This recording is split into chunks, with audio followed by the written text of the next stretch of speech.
सिद्ध्यर्थ मनकामना परिपूर्ण प्राप्त्यर्थ आई आरोग्य दीर्घाश।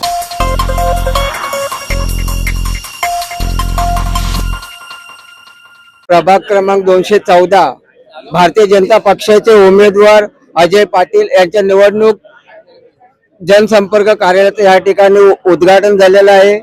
मंगल प्रभात लोढा म्हटलं तर मलबार हिल मध्ये एक नावाजलेलं आणि ज्याचा त्यांचा आशीर्वाद ज्याच्यावरती असतो ती शीट नक्कीच विजय होतं।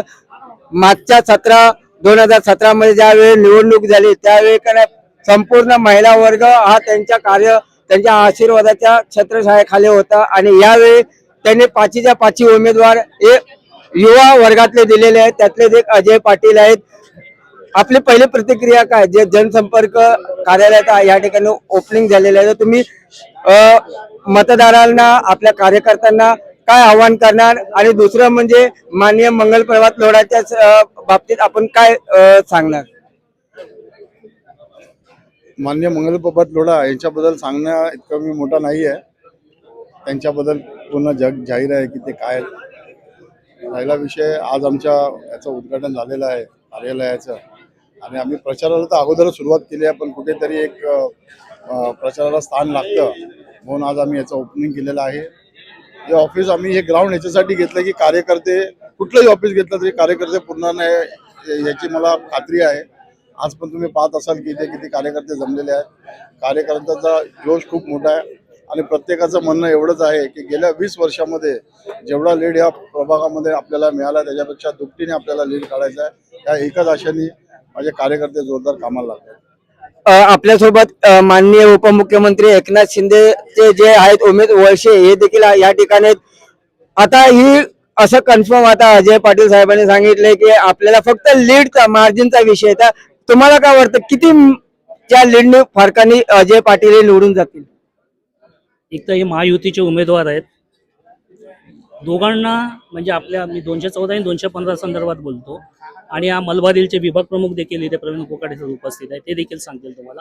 परंतु आमचा जो लीडचा जो प्रश्न आहे तो आता ह्या वेळेला तुम्ही मोजायचा आहे हे मी तुम्हाला सांगतो, कारण आज महायुती एवढी भक्कम आहे आणि कार्यकर्त्यांचा एवढा जोश आहे की तो आम्ही जो विचार केलाय त्याच्या पलीकडे आम्ही हा विजय खेचून आणू आम्हाला खात्री आहे। कोकाटे साहेब आपण काय सांगणार? खरं तर सांगण्याचं सगळं सांगितलेलंच आहे, तुम्हाला ही गर्दीत दिसते की पुढचा रिझल्ट काय आहे तो। खरं सांगायचं तर दोन्ही उमेदवार सक्षम आहेत आणि त्यांनी जीवनामध्ये राजकारणामध्ये मेहनत केलेली आहे की असं म्हणजे आले आणि उभे राहिले असं नाही आहे। आणि त्याच्या मागे एक महाशक्ती म्हणजे मंगल प्रभात लोढा जे 7 टर्मचे आमदार आहेत आणि आता कॅबिनेट मिनिस्टर आहेत, त्यांच्यासारखे आशीर्वाद आहे आणि सगळं जन संपर्क त्यांचा अधिक आहे। आणि आम्ही आपले महायुतीचे BJP, शिवसेना, RPI सगळे कार्यकर्ते एकत्र आहोत आणि एकत्र राहून पुढे दोन्ही उमेदवारांना भरघोस मताने विजय देऊ। फक्त जे वळसे म्हणाले लीड हा तुम्ही मोजायचा असतो, लीड हा आधी सांगायचा नसतो। थोडक्यामध्ये पाटील कुटुंबाचं गेले 20 वर्षापासून 214 प्रभाग मध्ये कार्य आहे, काम बोलताय काम आहेत ना, काम आहे म्हणून तिसऱ्या टर्मला तर त्यांना उमेदवारी मिळाली ना।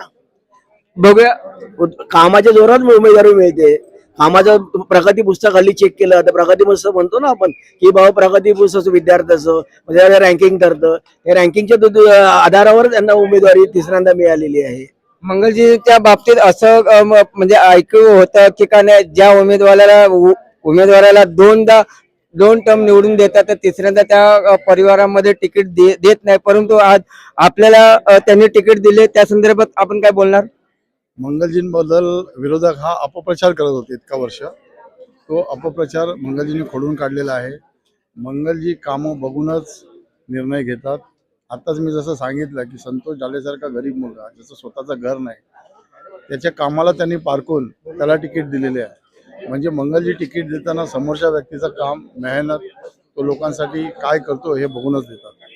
बघूया, हे होते अजय पाटील। नुकतंच यांच्या निवडणूक जनसंपर्क कार्यालयाचं उद्घाटन झालेलं आहे। बघूया भविष्यामध्ये कितीच्या फरकाने हे जिंकून येतात। पाहत राहा 24 दिव्य महाराष्ट्र न्यूज, मुंबई।